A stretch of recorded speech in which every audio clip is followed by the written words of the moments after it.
Welcome, ladies and gentlemen, to the Pasadena International Film Festival. My name is Marco Neves, I'm the creative director, and this is PIFF 2016 Interviews. Hi, guys. How you doing? Hello. Good. All right, so why don't we start with you guys introducing yourselves and the movie you are representing at our festival. Marvin Glover, producer, Last Call in Murray's. Brian Beatty, co-writer and executive producer, same movie, Last Call in Murray's. Very good. All right, so my first question to you guys is, tell me what was the spark of inspiration for this movie? What started it all? I'll go ahead and start that since I'm the co-writer here. That's right. It all happened about, almost 20 years ago when I was a ski patroller up in the local mountains. Wow. And what it was all about is there was this bar we used to hang out in. It was a karaoke bar, and we would work hard all day and then hang out in the bar. And one particular night I was probably exhausted, and I was just kind of sitting on the side watching people. And I think as a lot of writers can relate to, we like to people watch, and then we just kind of naturally start telling stories about the people that come into the bar or wherever, whatever we're observing.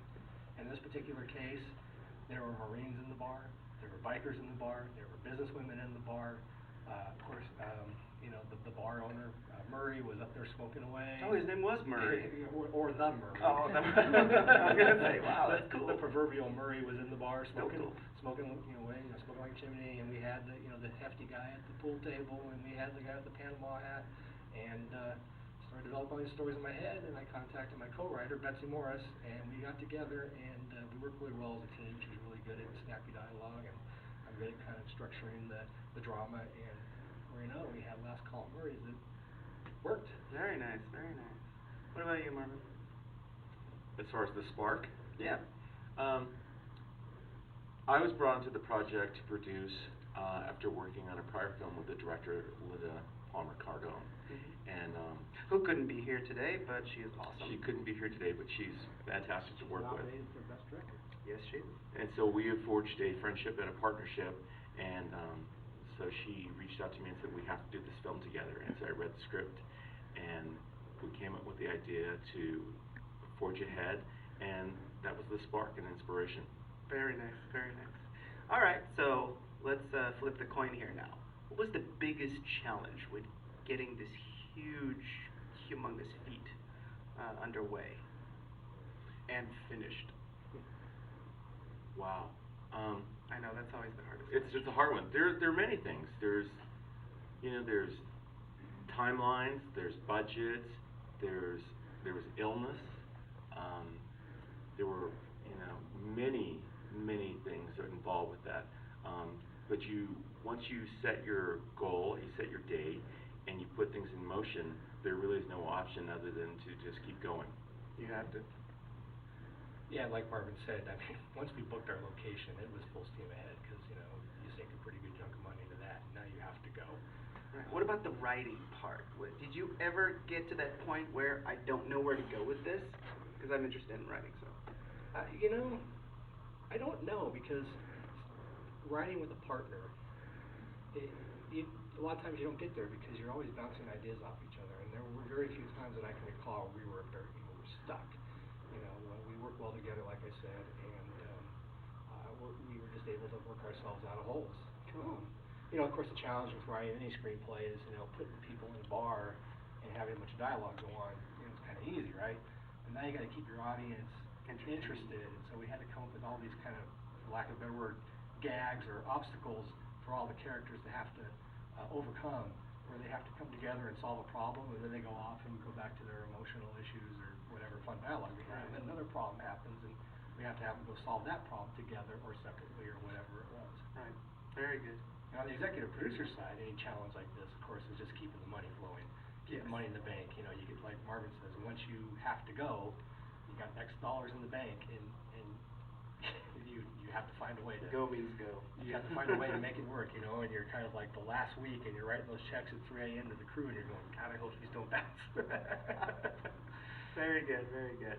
All right, and then I also wanted to ask you guys, what do you want people to take away from this movie when they watch it? What is the feeling that you want them to have when they leave the theater? What do you want them to remember this, or what to remember, really? Well, I know for me, the film, the theme is kind of about regrets and not addressing whatever issues you have in front of us before it's too late. And in the film, in several parts, sometimes it winds up being too late for some of the characters. They hang on to their issue too long, and then they don't get to address it and fix it with the other person, and they never will get that chance. True.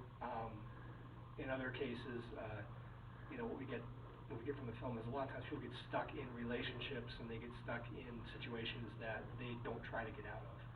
And what happens in this story is they get stuck in this bar, and it forces them to face whatever issue they're dealing with. And in some cases, they actually do wind up dealing with it, where had they never been snowed into this bar, had they never driven past this bar, they may be continuing on with their life in their same miserable manner. Right. So that's what I want people to take away is, live for the day. Think about where you're at and what's going on with your life, and don't be like some of these characters and not address whatever issues or regrets you may have. Carpe diem. Carpe diem. Exactly. Very well. I think for me the takeaway is that life happens while you're making plans. I couldn't have ended it better myself, but yes, very good, very good. All right, last question is, what are you guys working on now, and are you guys prepping for something in the future, near future? What's going on? Yeah, How can I help promote you guys? I continuously have projects in motion, so I generally have something in each phase: development, pre-production, production, and post. So I just wrapped a film called Fun with Bill Cobbs, James Tupper, and Mason Bill Cotton. Congratulations. And it's a short about a father who hijacks his son's activities. Interesting. Yeah, so James Tupper, who you may know from Revenge or Mercy, is the father who gets overambitious about taking over his son's activities, his hobbies. And Mason Bill Cotton is from Desperate Housewives and Mad Men.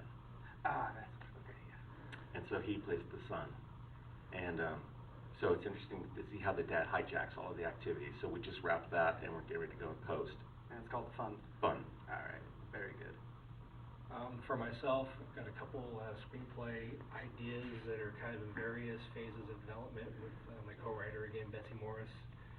One of them is a kind of a fun story that she's been pitching around to several director friends of hers that involves extreme sports. Look forward to working on that with her. And then another one that we've started that we're working on vigorously right now is one called Social Insecurity, which is about a couple of old geezers who run out of money and decide that it's better for them to try to commit a crime and go to jail where they can get 3 squares a day versus trying to live off of Social Security. Wow, ain't that the truth? And of course, they have no idea how to commit a crime, and they're too old to be able to do it, but we'll work out the details as we go. Sounds fun.